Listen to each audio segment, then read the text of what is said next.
Hi, everyone. I'm Sean Ettinger. I'm going to be one of your professors for the day. In this video, I'm going to be covering why evolution matters to anthropology. So let's start with some of the context of evolution, because once we understand kind of where these ideas came from, it will help see why it's so important to why we study humanity today. So before evolution. So Charles Darwin wasn't working in a vacuum when he developed this theory. His ideas emerged from and in many ways were challenged centuries of previous thinking about how life works. Some of the people you see right here, and we'll see if I can say the names right, are Jean-Baptiste de Lamarck, who is a French naturalist. We have George Cuvier, and we have Alex Carl von Linné, as well as Plato. So I want to focus on the one that really shows just how dramatic of a shift in thinking that Darwin's work represented, and that's Plato's theory of forms. It also works out that this is a cornerstone class where we go over transformational texts, and Plato's work of forms, I think, is definitely one of those. So Plato, just a brief overview of what he believed in. Plato believed that everything we see in the physical world is just an imperfect copy of a perfect, unchanging form that exists in an ideal realm. Think about it like this. Every individual cow you've ever seen is just an imperfect reflection of the perfect, eternal idea of a cowness. This way of thinking is called essentialism, dominated by how people understood life for over 2,000 years. So this way of thinking was very dominant for a good portion of mankind. So just go over briefly what forms are again. The main idea is that essentially there is something that is perfect, and any deviation from that are considered degradations. For example, if you say the perfect form of a cow is a white cow with black spots, if you had a black cow with white spots or some other weird formation in the cow, you would consider that a deviation and degradation from the perfect form. And that's how it's worded. It's a degradation from what is considered perfect. So now that we have a kind of idea of what before evolution, that was very brief, what came before evolution, let's kind of get into what evolution is and Charles Darwin. So you can see, no, you can't. So you can see Charles Darwin. No, you can't. All right. Okay. So Charles Darwin, everyone knows the name. You probably already know quite a bit about evolution going through school and being in college. But if you don't, I'm just going to kind of briefly go over what evolution is and briefly about Charles Darwin. So he lived 1809 to 1882. So a while ago, but actually not that long ago. And he essentially came up with the theory of evolution. So what is evolution? It's fundamentally a story about change over time, but it's more specific than just things getting different. If you think about it like this, living things reproduce with small variations between generations, and some of these variations make individuals better suited to survive in their environment than others. These better suited individuals tend to have more offspring, passing on their more advantageous traits. So what makes this interesting is just how small these changes really can add up over time. It's not about organisms trying to become better necessarily. It's more about which variations happen to work better in any particular moment in an environment at any particular time. So Darwin called this process natural selection. But you could just as easily as called it something to the effect of environmental survival.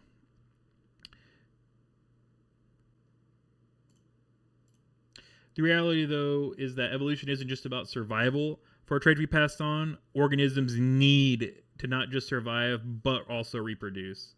This is why Darwin's theory has two key parts: variation within populations and inheritance between generations. That interplay between these two factors, filtered through environmental pressures, is what actually drives evolutionary change over time.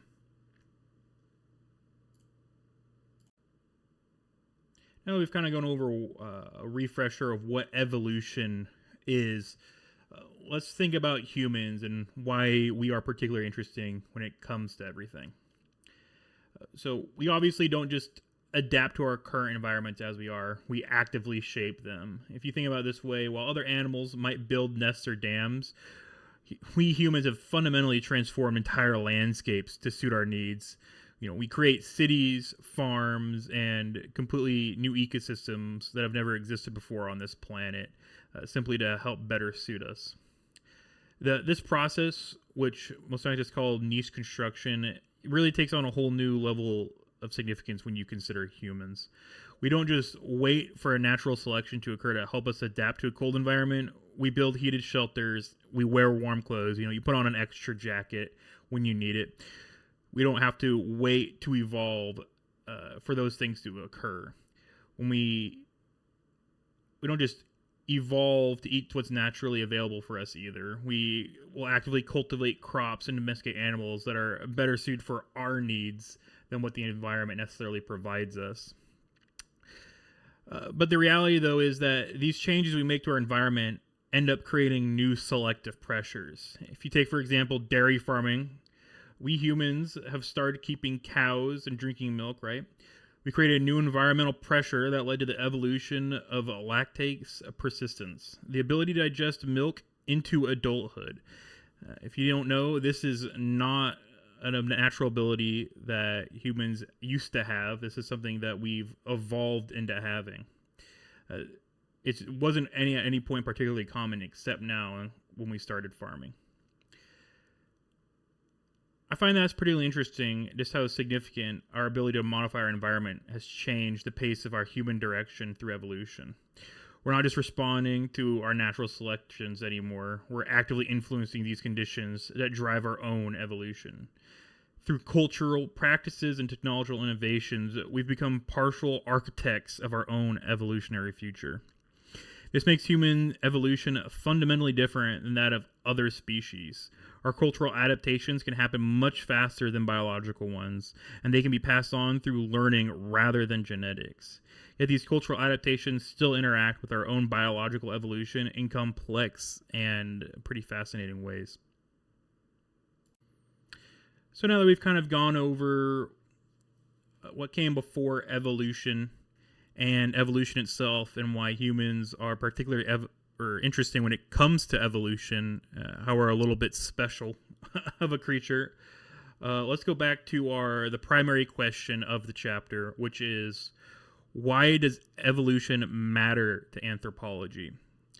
And I hope you can kind of see it a little bit more now, but I'll explain that the shift from seeing life in terms of fixed, perfect forms to understanding how it's actually more a dynamic, ongoing process is pretty crucial for anthropology to have any meaning at all. It really gives us a framework for understanding human diversity, not just as a deviation from a perfect archetype, but as evidence of our species' really remarkable adaptability in general. It not only helped explain both why humans share so many fundamental characteristics between all of us, but also why we show so much variation across so many different populations. The implication of this change in thinking really goes far beyond just biology. When we study human societies through more of an evolutionary lens, we can see how cultural practices and biological adaptation really work together. We can understand how humans have managed to thrive in basically virtually every environment on Earth, not just through our physical adaptations, but through the evolution of cultural and technological solutions to any environmental challenges that we really face. Understanding this history of ideas matters because it shows us why evolution is such a revolutionary concept. It really completely changed how we think about human nature and human diversity in general. Instead of measuring everything against some ideal standard, we came to understand that variation and change are fundamental aspects of life itself. This is why evolution matters so much to anthropology. It drives the theoretical framework we need to study human diversity in all of its forms, both biological, cultural, and linguistic, while understanding how these differences even emerged at all and why they matter. And so see how human variation isn't a flaw that we can just explain away, but a testament to our species' remarkable capacity for adaptation. I personally find this pretty particularly interesting and significant because it shows just how scientific understanding can help lead us to a deeper appreciation of human diversity rather than trying to force everything into a rigid categories.